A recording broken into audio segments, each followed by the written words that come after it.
Year begins with another mass shooting in America. The scene this time, a busy airport in South Florida. A gunman opened fire early this afternoon at a baggage claim area at Fort Lauderdale Hollywood International Airport.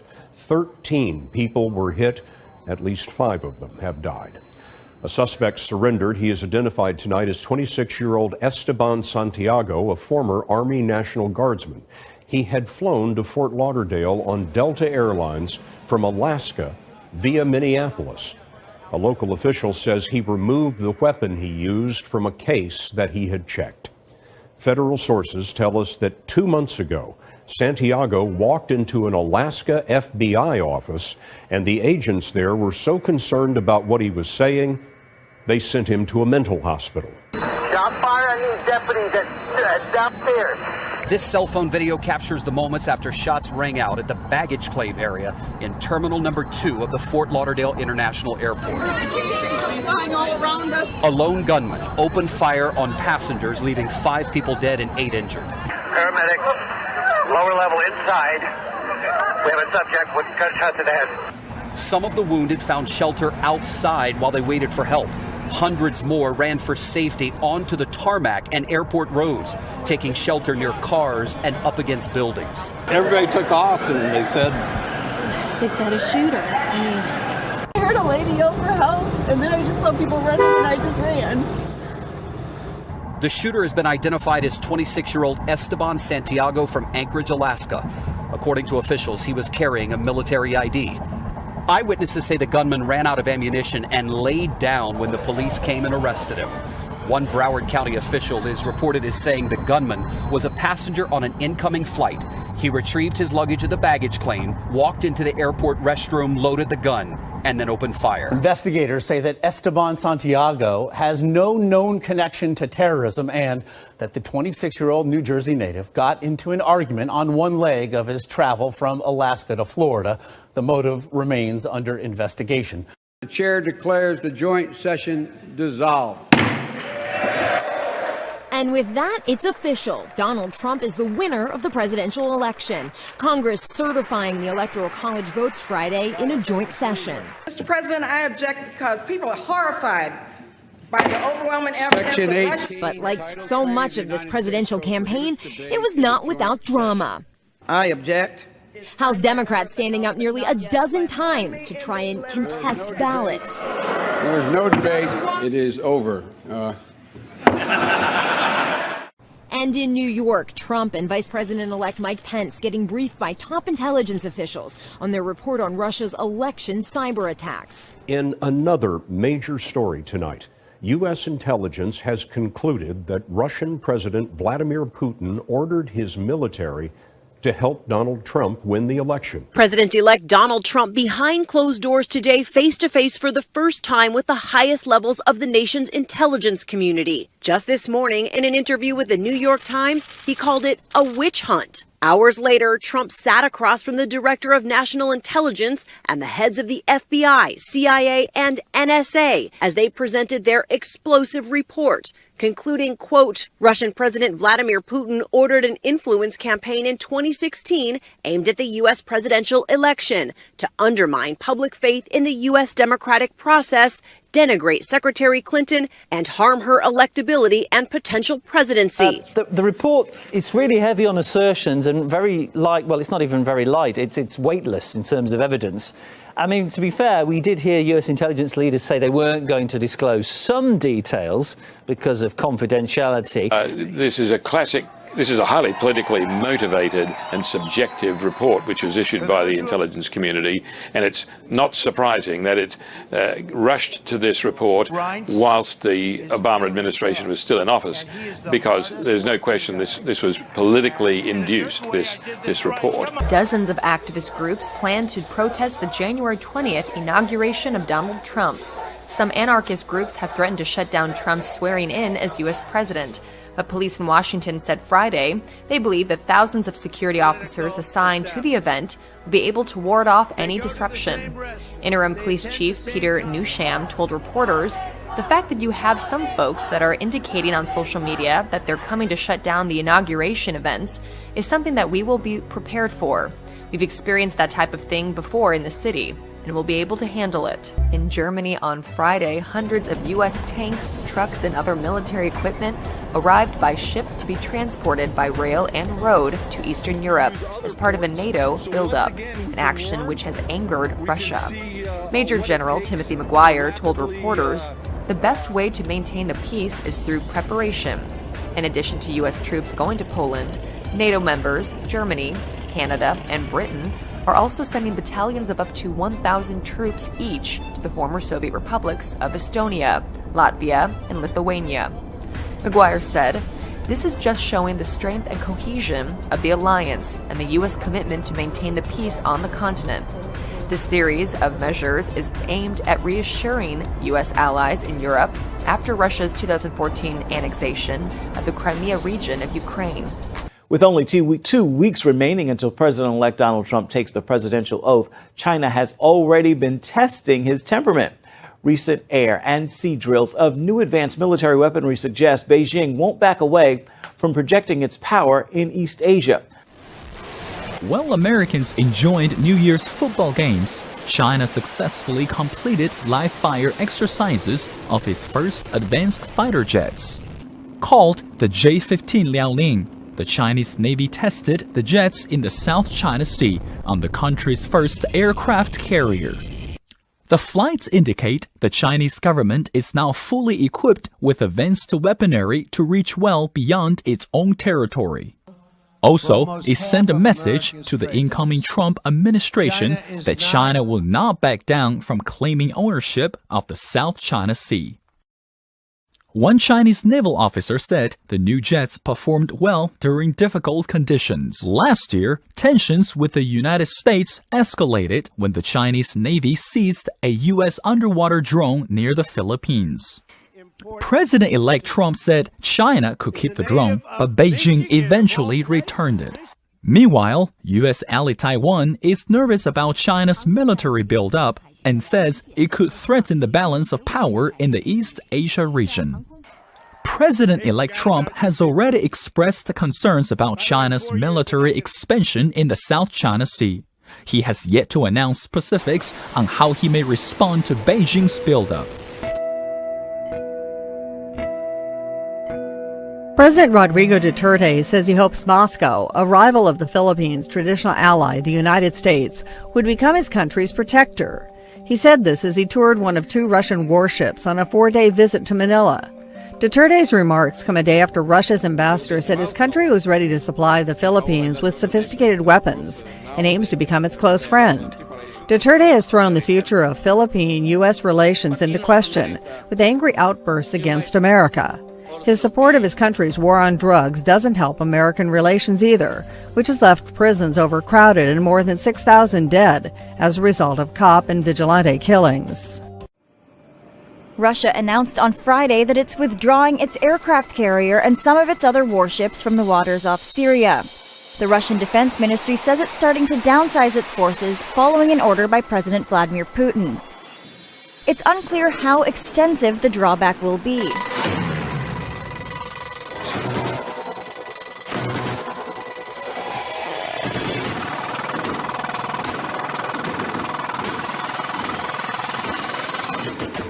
Moscow has been a key ally of Syrian President Bashar al-Assad in the country's nearly 6-year civil war. Russia and Turkey, a strong supporter of Syria's moderate opposition, brokered the current ceasefire, which came into effect December 30th.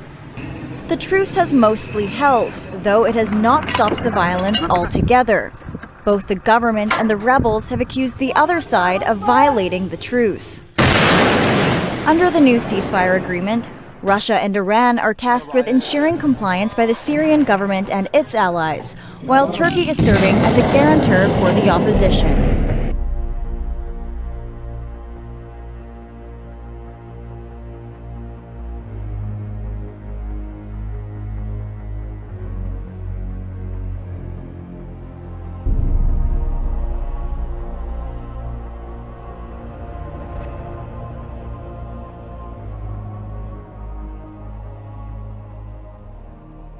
And making history, for the first time ever, the Marine Corps is placing 3 enlisted female Marines in a ground combat unit. The women, who have yet to be identified, will serve as it says riflemen, but I think it's rifle women, machine gunner, and mortar Marine at Camp Lejeune in North Carolina. Lieutenant Governor Dan Patrick announced the bill which bans transgender people from using the bathroom of their choice. Well, the nonprofit group that promotes Dallas as a destination for business and for tourism is called Visit Dallas. Now, it thinks that the Kay Bailey Hutchinson Convention Center here could start seeing a lot less business if this bill passes. The organization's CEO held a news conference alongside dozens of local business leaders opposed to the legislation sponsored by Senator Lois Kolkhorst. The bill provides guidelines to public schools and buildings requiring people to use the restroom that corresponds to the gender on their birth certificate. Business leaders said the bill not only discriminates against the transgender community, but it projects an unwelcoming attitude towards visitors to the state. They warn it could cause a negative economic impact the way a similar bill in North Carolina has sparked controversy and calls for boycotts. But Patrick says the change in law is essential for public safety. It protects children in public school and everyone who uses a public restroom, shower, or locker.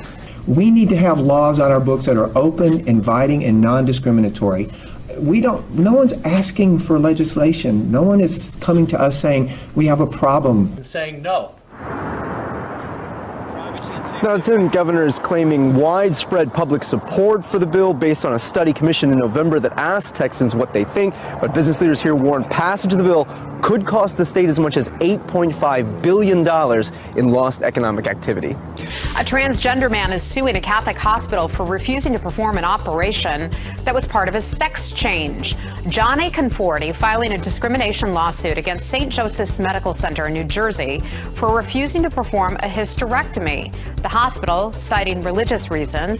Even though he had the procedure done at a different hospital, Conforti is still suing. He says he doesn't want anyone to go through what he did.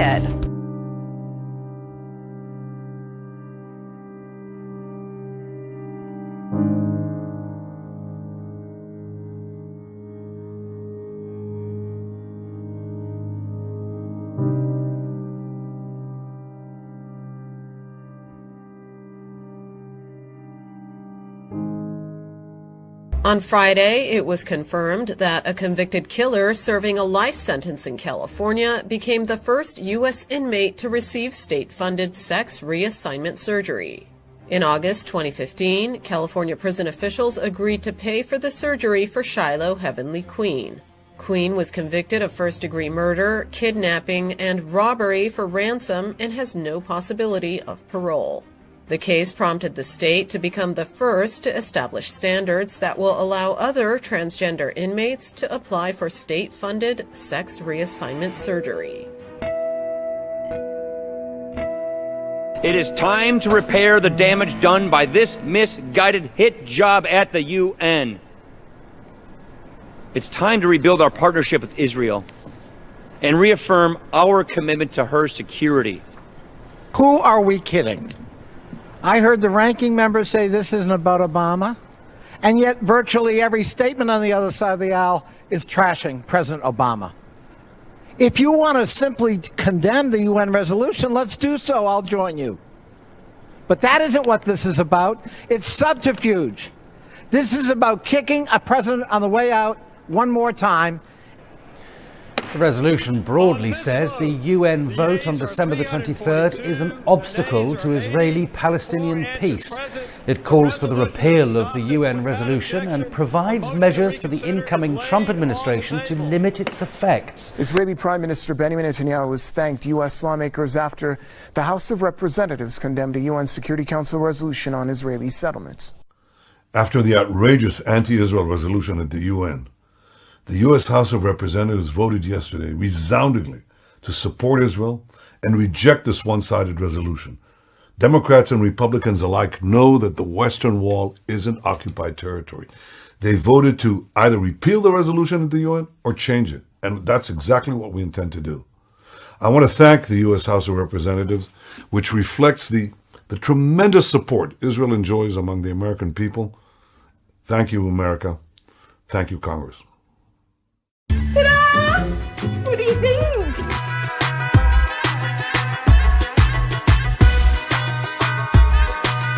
I've been widowed 5 times. 6 times.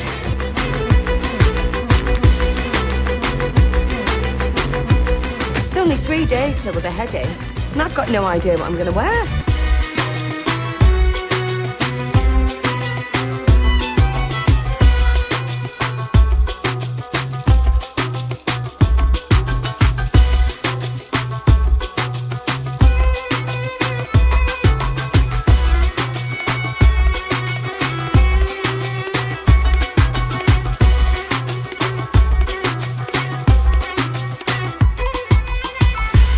In Brazil, where at least 33 inmates have been killed in a new prison uprising in the Amazon region.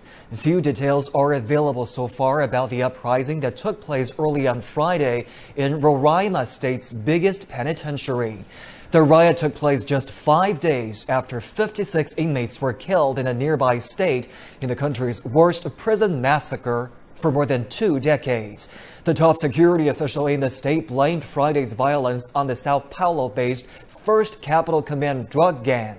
Security experts are predicting more violence in Brazil's gang-controlled prison system. First gunfire rang out in towns in the north of Ivory Coast. In Bouake, the country's second largest city, mutineering soldiers seized control, taking up positions at points of entry. And shooting was also reported in the towns of Daloa and Korogo. Mutineering soldiers are engaged in a standoff with Ivorian authorities, disgruntled over pay. Ivory Coast Defence Minister has called for the troops to return to their barracks. 2017 has only just been rung in, but already leading company bosses in the UK have made more money in the first 3 working days of the year than the average Briton does for the next 12 months. And a think tank's released a figure showing a striking pay gap between high-ranking CEOs and average employees. Excited about a bit of a pay rise this year? Well, you must have not heard about Fat Cat Wednesday. Here in the UK, top CEOs are said to have made more money by lunchtime on January 4th than the average worker will in the whole entire year. That's right, in just 2.5 workdays. How can this even be, you ask? Well, an average FTSE 100 boss is estimated to enjoy a hefty £1,000 per hour, while the average UK salary is just a tad over £28,000 a year. So the math is simple. Pay them less and pay everyone else a bit more. It's so easy. I don't know how it happens to be like this. People should be satisfied with just enough. But unfortunately, the world today is all greed. All greed. We could go on cruises. Spending the money. Could go on cruises. Yes, we could, couldn't we? Could go on cruises. We go on cruises now. While we're slaving our ass off, them lot are just sitting in the office, just signing off documents and getting a lot of money. Scientists say the large sheet of ice about to break away from Antarctica will be one of the largest breaks ever recorded. The sheet of ice, labeled Larsen C, is currently attached to its parent shelf by 12.4 miles of ice. When it splits, the crack will produce an iceberg approximately the size of Delaware and will significantly change the landscape of the continent. One researcher told CNN the huge iceberg could destabilize the remaining sheet of ice and cause sea levels to rise.